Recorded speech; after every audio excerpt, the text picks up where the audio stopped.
Welcome back, guys. Today we are joined by David King, who is the CEO of CFO Centre. So welcome to the podcast, David. Maybe you can just start by telling us a bit about yourself and what you guys do at CFO Centre. Yeah, thanks, Jordan. Great to be here. I'm based in Newcastle, just north of Sydney on the east coast of Australia, and I've been with the CFO Centre for about 12 years. I was a career accountant, then commercial finance person, working my way up eventually into the roles of CFO for larger businesses. Then decided 12 years ago I really wanted to apply those skill sets in a different way and joined this amazing group of like-minded CFOs around the world, all aligned with helping create life-changing businesses for smaller businesses that don't need or can't afford to justify a full-time CFO, but nonetheless they need those skill sets on some sort of basis month to month, just to help them steer the ship, not just from a financial management perspective, but also from a, strategic and whole of life perspective as well, in terms of stronger business means that they can do more in terms of their personal goals as well. So we love to link the why and the purpose of them as an individual to their business. At the end of the day, if they can make more money and have more time to spend on all the things they'd rather be doing, then it's a great win for them and everyone around them. So that's why I joined the CFO Centre. It's a business that's grown to be 800 CFOs strong over about 19 countries. And I run the business across Eastern Australia and New Zealand, of which we've got about 60 CFOs in our little part of the world, helping multiple. Incredible. So what sorts of clients do you find do you guys serve the best then? Like where does the CFO fit in really nicely? We've got broadly speaking, two categories. We've got the traditional business of ours, which has been our staple for, we've been going for about 25 years now. And that's SMEs that they might be turning over somewhere between $5 and $100 million. We do work with smaller businesses than that might be just turning over a couple of million a year. That 5 to 100 million is a sweet spot for us, where they've had some initial success and growth beyond the startup and micro phase, but with that growth has come the classic growing pains associated with more complexity, more people, more moving parts, and more at stake. And that's where we can really come in and take the reins of their finance function and really help that finance function support the business in terms of where it's going now and in the future. And then the second category of client are actually large business that have an in-house CFO. But the in-house CFO, as we know, because we used to be there, they haven't got enough hours in the day to get everything done. And there's always projects that need to be delivered internally. And sometimes they themselves don't have the skill set necessary to deliver that project. So we go in as a peer-to-peer service to help that CFO look good, whether that's an IT implementation or integration, whether that's mentoring of some of their staff, whether that's an acquisition that needs due diligence and onboarding, whatever it might be, we offer that to the larger end of town as a peer-to-peer offering. Okay, awesome. And so you mentioned a couple of things there. You said you've got 800 CFOs across 19 countries. And you said, when we were talking earlier, you said Australia still doesn't get what a fractional CFO even is. And what's one thing that you wish every SME founder understood about the difference between their accountant and a real CFO? I think it's the true implementation of whatever recommendations are put forward. There's a lot of people out there in the marketplace that will tell business owners what they should do, but it's another thing to then implement that on the ground within the business, to turn it from just some advice into successful outcomes for the clients. I think, you're right. There's a lot of people that don't understand first of all, what a CFO actually is and why it's different to, say, your external accountant. And you actually need both. You need your external accountant to help you with your tax planning, compliance, some asset protection type work. But where we really come in is on that commercial side of things. We're deep into the business, what's working, what's not, based on the data, based on actually being visible on site in the business, and turn that with the client's involvement, obviously, into insightful recommendations. And then, as I said, that implementation. So, one of it's around more about compliance and after the fact. Like when it comes to tax and tax planning, that's all great, but that's sort of after the event. We want to help the business actually make more money and actually create more time and space for the owner as well, which is actually forward looking. Okay. And I guess maybe an example of that and actually implementing some of these things. So, am I right in saying that you personally guided a manufacturer through voluntary admission and you got it sold to a multinational buyer? Like, take us back to that moment and what could you see that the founder couldn't? Yeah, first of all, it actually goes back before that unfortunate position where we did have to bring in administrators. Was probably the hardest thing I've ever done in my career. One of them was to tell a board of directors, including Hmm. the owner, the guys, we're basically insolvent here. We've tried everything. You as directors are squarely in the firing line here. Personally liable if we just keep going and burying our head in the sand. And these are the options that we've got. And that was a really hard message to deliver. Thankfully, they took that on board, and then we did bring administrators in. But it was actually showing them all along the way, like, this is where you think that every new sale is going to be the savior of the business. I can tell you that a lot of these aren't making us money because there's a long story there, but it was actually looking at margins, looking at our overhead structures, being able to, I guess part that information in a way that they can understand. And then from that, come up with the recommendations and agreement on the way forward, which as I just said, in this case, getting an administrator in to take us through what was a very difficult phase for our employees and our creditors, not to mention the shareholders. And but then come out the other side with a sale to a global business to protect, a lot of jobs, and actually maintain also some creditor relationships, which I'm really proud of as well, under very difficult circumstances. Amazing work. And so you mentioned that that was one of the most difficult challenges that you faced in your career. What would you say have been some of the biggest challenges, let's say over the last 6 months, especially with AI? I don't know how that's influencing what you guys are doing, but just would love to hear that. Yeah, AI is having a massive impact, obviously, everywhere. And as a worldwide group, we've really invested heavily internally in that in terms of training and development of our CFOs. So they feel like they're getting the support they need to then support their clients or our clients. Our clients are definitely looking to us as their fractional CFO to help guide them through this landscape. We're not there to be the deep experts, but we need to be, I guess you'd see us as like a general practitioner or a GP of medicine, to know enough to be able to help steer the conversation, look at things within their business that could be improved and where they can embrace AI, to also guide them around the risks or the things they need to know about AI as well. But then knowing when to bring experts in, and that's what we always do with our clients is, we know enough to be dangerous in these other areas, but we need to bring other experts in where necessary. And AI is a great example of that. Right. And so looking forwards to the rest of 2026, what are some major priorities or initiatives that you guys are looking to achieve or roll out? Yeah, besides furthering our capability around AI, we're also focused on that CFO offering, as we call it, that peer-to-peer service with CFOs in larger businesses that could really use a second pair of hands. We're also really doubling down on the further development of our own CFOs from a client relationship building perspective. It's a very different way of working.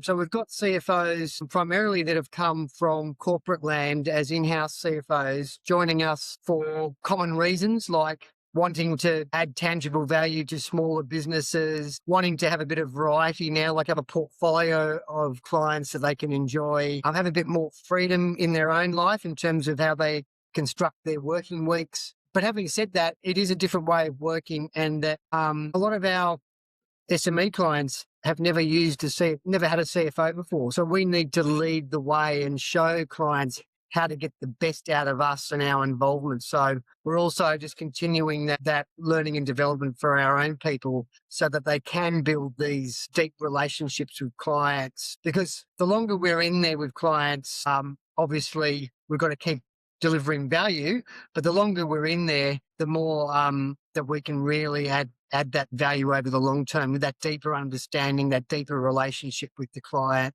and their people. And that's where the real magic happens. So we've got clients in Australia that we've had for 5, 8, 12 years, which is awesome because the relationship's there and we keep showing up, but it's not always the same for every client and for every CFO. So we want to certainly be doing whatever we can to keep developing our people in that area. Yeah, and I heard you mention like this market education piece here again. And I don't know if you've seen on my site, but I have this thing called the awareness pyramid, which was made popular by a guy called Chet Holmes. I'm sure you've heard of it.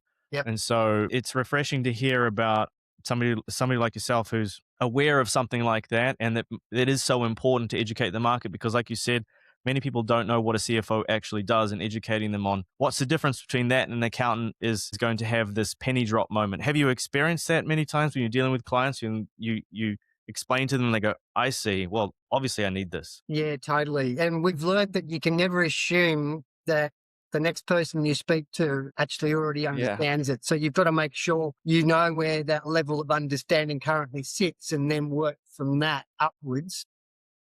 Hmm.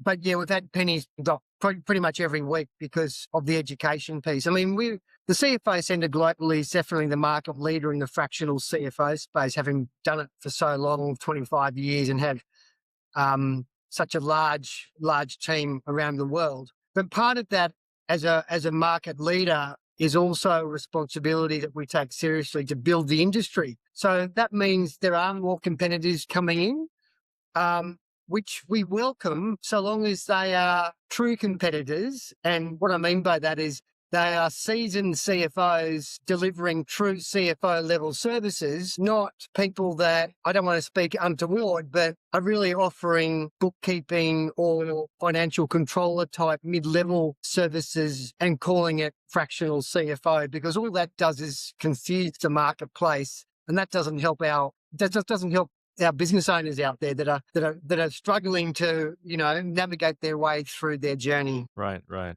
And so you mentioned some competitors. How are you going out and acquiring clients, and how are you approaching client acquisition? We've got multi-channels. I mean, close to your heart, we've got a digital marketing channel that we use. We've got an external agency that helps us. We've got a central marketing team in-house. We're trying, driving traffic to our website where there's just heaps of information, testimonials. All of our team are on there. So business owners can get a lot of information and then they can contact us through the website. That seems to work very well. Good. Having good content is just really important. Relevant content for business owners. We've then got regional directors that lead our teams in every region where we have a presence. Part of their role is to drive regional marketing in their neck of the woods. Things like building word of mouth, referral partnerships with other trusted professionals in other walks of life, being the client relationship manager in the background so every client's got a second point of contact. But that also means hopefully we can get client referrals from our happy clients. We've got other channels as well, such as we put on events, we go to other people's events. Part of it's brand awareness and part of it is actually, lead generation. Okay.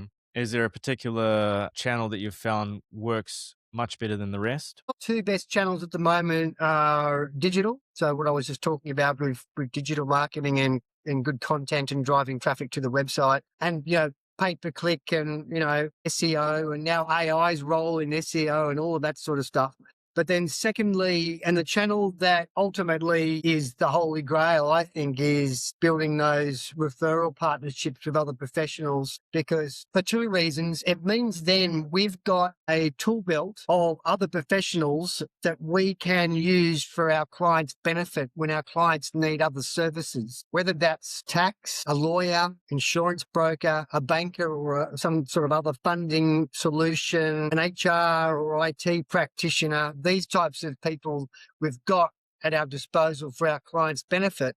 But building trust with these people means that we can also then get referrals back from them out of their client base back the other way. And where we've really focused on that and built trusted relationships around Australia and around the world, they are our most successful regions, because the leads that we generally get are better qualified, they're warmer, they're easier to convert, they're usually stickier clients as opposed to, colder forms of leads. That's a really interesting insight, because I don't hear a lot of business owners talk about having like affiliate partners being a big part of their business strategy, but it's so powerful. And one of the things that we help people implement as well, because you acquire one partner and then they just feed you leads for the rest of your life as long as you service them and you deliver good results. And so it's just like this massive compounding parabolic curve that you can take advantage of. So I love that you Absolutely. guys are doing that. So David, if a question I like to ask, because I'm always shocked at some of the answers I get, are like, let's say that you had a magic wand and we could wave it over one big problem that you guys have got right now and we could solve it like that. What would that big problem be? I think we touched on it with market education about, first of all, what is a CFO and why is it different to other offerings out there? Why do I need a CFO and a tax, an accountant and a bookkeeper? So it's education around how to build a best of breed finance function. And also, at what stage do you need to start thinking of that as you continue to grow? And then off the back of that is, well, okay, that's a CFO. So what's a fractional CFO? What is a fractional CFO, and dispelling the myths about what fractional means. I mean, fractional doesn't mean it's just temporary, or you're only getting part of someone's attention, or part of their brain. It means that you're getting a really high caliber person, but just for the amount of time that you need it right now. But when you've got them, you're getting them holus bolus, and you don't need to have someone on your payroll to have their full attention and their full buy-in. So dispelling those myths around what fractional is and what it's not, as well as the broader CFO, what it is and what it's not. If I could wave a wand and the market knew all of that, I'd be a happy man. Yes. Well, I have found that creating content like this sort of solves a lot of that education piece. So maybe we need to talk about you starting your own podcast. Yes, Okay, right. David. So finally, like, you've been in the industry for a very long time, had enormous success at CFO Centre, um, hundreds of different clients and millions of dollars of revenue. If you could go back to the beginning of your journey, what are some things, or what do you think is the number one thing that you might change or you might do differently now that you have the gift of hindsight? In terms of my career, Yeah, or any moves that you might make differently, or yeah, it's a really, obviously, like most people probably, I've reflected along the way, and I think I would have made this move to the CFO Centre, or this particular way of working, even slightly earlier again. There are other considerations when you make the move, because you're walking away from a nice monthly paycheck into the world of the unknown. So it takes a bit of, you got to be ready financially, mentally, and everything else. But I probably would have done it slightly earlier, knowing what I know now about it, because it's been a game changer for me. That's for sure. But I mean, obviously, there was a couple of roles there I took along the way that didn't sort of work out for one reason or another when I was still in full time employment mode, which in hindsight I wouldn't have taken on, or I would have done a bit more due diligence at the interview stage to make a more informed decision, rather than take the role almost in hindsight on blind faith. right, got it. Awesome. Well, look, I really appreciate you coming on and sharing some of your insights today.